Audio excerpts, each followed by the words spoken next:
When Alexander the Great died, the world held its breath. The conqueror was gone, his empire a headless giant. But the person who felt this loss most wasn't a general or a soldier. It was his mother, Olympias, a woman who had dedicated her entire life to his ascent, only to be cornered in a starving city and stoned to death. Talk about an exit interview from hell. The most brutal part? She died fighting to save her son's legacy, never knowing her struggle was the very thing that would burn the whole damn thing to the ground. History tells you Alexander's greedy generals tore his world apart. But that's not the whole story. Forget the guys with the swords for a second. They were just the sideshow. The real war, the one that makes for premium-grade reality TV, was fought in the shadows between two women. In one corner, Alexander's mother, Olympias, a woman with the terrifying ambition of a pageant mom and the soul of a mob boss. Basically, Kris Jenner with an army. In the other, his young wife, Roxana, a foreign princess whose only leverage was the unborn heir in her belly. This wasn't just a power struggle. It was a family feud to end all family feuds, with an empire as the grand prize. And in their desperate attempt to save Alexander's dynasty, they became the architects of its glorious, catastrophic demolition. Section 1. The Power Vacuum. The second Alexander dies from a fever at just 32. It's utter chaos. The CEO of the known world has just vanished, leaving no succession plan, no HR department, just a bunch of very scary dudes with swords and a massive power vacuum. His entire empire, built on sheer force of will, is now a headless giant, stumbling around looking for the nearest cliff. His generals, a boardroom of the world's most ambitious alpha males, gather in Babylon, facing two deeply awkward choices for a new king. Option A, Alexander's half-brother, who was, let's just say, intellectually disabled. He was the thoughts and prayers candidate in a world that required a warlord. Option B, a literal, not yet born baby in Roxana's belly.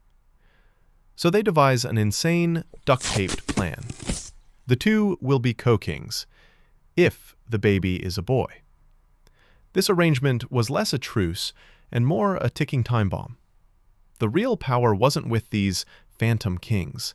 It was up for grabs, and two women were about to play the game harder than any of the men. In one corner, you have Olympias, Alexander's mother. This woman was terrifyingly smart and legendarily ruthless.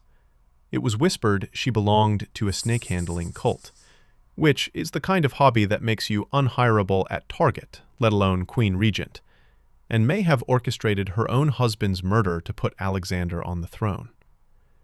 Now in exile, she watches from the sidelines, laser-focused on securing that throne for her grandkid.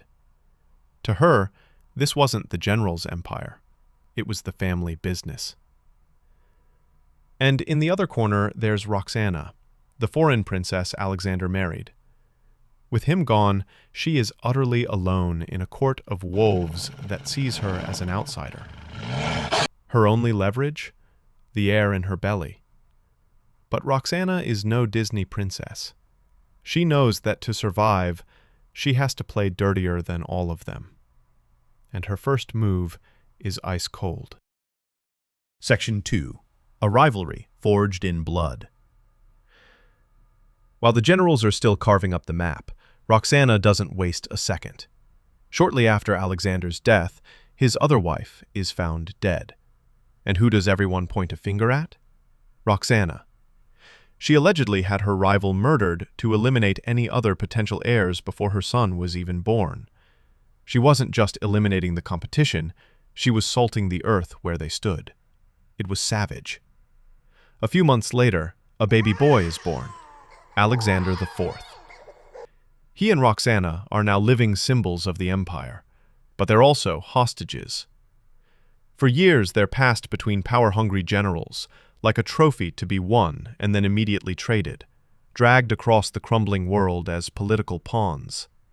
The men who swore to protect them are just waiting for the right moment to cash them out, permanently. Meanwhile, in Macedonia, Olympias has been waiting, biding her time. She despised the regent, Antipater. When he finally dies, and his son, Cassander, tries to seize power, the region descends into chaos. For Olympias, this is the signal. It's go time. In 317 BC, Olympias, now nearly 60, marches an army into Macedonia. She comes face to face with the rival king's army. But then, something astonishing happens. The opposing soldiers, seeing the mother of their godlike hero Alexander, completely lose their minds and switch sides on the spot. It was the ancient world's equivalent of a rock star walking on stage. Instant, catastrophic loyalty shift. She won a war with the power of celebrity alone. With the kingdom hers, Olympias unleashes a revenge tour that is nothing short of biblical. She has the rival king captured and executed. Then she purges everyone who sided against her, killing her enemy Cassander's brother and more than 100 of his supporters. It's less forgive and forget and more find and regret. For one brief, terrifying moment, Olympias has it all. She's the undisputed queen of Macedonia. But she got there through pure terror. And ruling by fear is like living on a diet of pure cocaine. A spectacular high followed by a truly brutal crash. Section 3. The End of a Dynasty. Cassander is enraged. Olympias murdered his brother. This isn't just politics anymore. This is a blood feud. He races back to Macedonia with an army. And this time, things are different. The people who once revered Olympias are now terrified of her. They flock to Cassander's side. He corners Olympias, along with Roxana and the young king Alexander IV, inside the city of Pydna. A horrifying siege begins. Trapped all winter, their supplies run out, and they slowly begin to starve. Olympias has no choice but to surrender. Cassander promises to spare her life. A promise with the shelf life of unrefrigerated shrimp. He holds a sham trial, but when his own soldiers refuse the order to execute Alexander's mother, because killing the sainted mother of your national hero is a seriously career-limiting move, Cassander gets creative. He brings forward the families of the 100 men Olympias had killed, and he lets them stone her to death themselves. It was crowdsourced vengeance, ancient world style. With Olympias gone, Roxana and her son are completely defenseless. Cassander is in charge, and a living heir is a liability. He locks them away in a fortress, a gilded cage where they live as prisoners for years. The final, quiet tragedy comes around 310 BC.